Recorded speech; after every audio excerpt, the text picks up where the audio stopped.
Welcome to our Hands-On with FortiGate Firewalls course.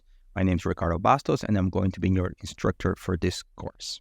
So in this course, we're going to be seeing how to configure the FortiGates on virtual environments such as Hyper-V, GNS3, EVNG, and VMware, how to set up on physical environments, the basic steps for the configuration such as interfaces, IP addresses, so on and so forth, how to configure routing, how to configure policies, graphical user interface, command line interface, next generation firewall modes, policies on each of the modes, and we're going to finish with a recap of everything that we have learned. So here we have our course roadmap. So we're going to start with the introduction of the course. We're talking a little bit about the history of firewalls, why next generation firewalls were created, problems that they solve.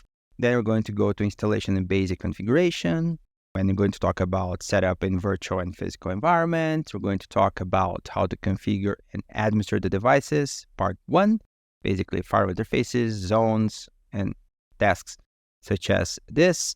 Then we're going to go to firewall modes, next generation firewall modes, and policies. And then we're going to conclude the course and do a recap of everything that we have seen.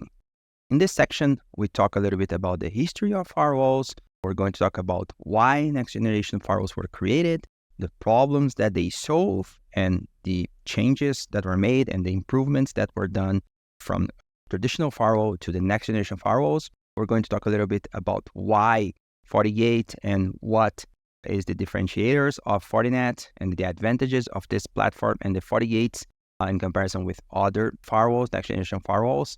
We're going to talk about the setup on virtual environments.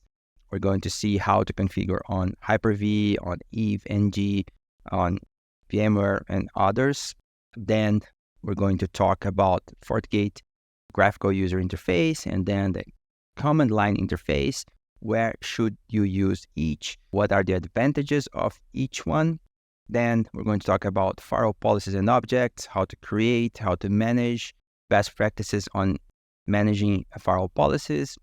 Then we're going to talk about interfaces and zones, how to configure an interface, how to configure a zone, why use zones. Then we go into routing, how to configure static and dynamic routing, the differences between each and where you should use it. Then we're going to talk about SD-WAN, the advantages of SD-WAN, the value that it brings to the table. Then we're going to go through the next generation firewall modes, when to use each, the advantages, pros and cons of each mode. Then we're going to talk about how to create policies, objects, so on and so forth. And then in the next section, we're going to do a recap of everything that we've learned so far. Okay, so let's jump to it. See you there.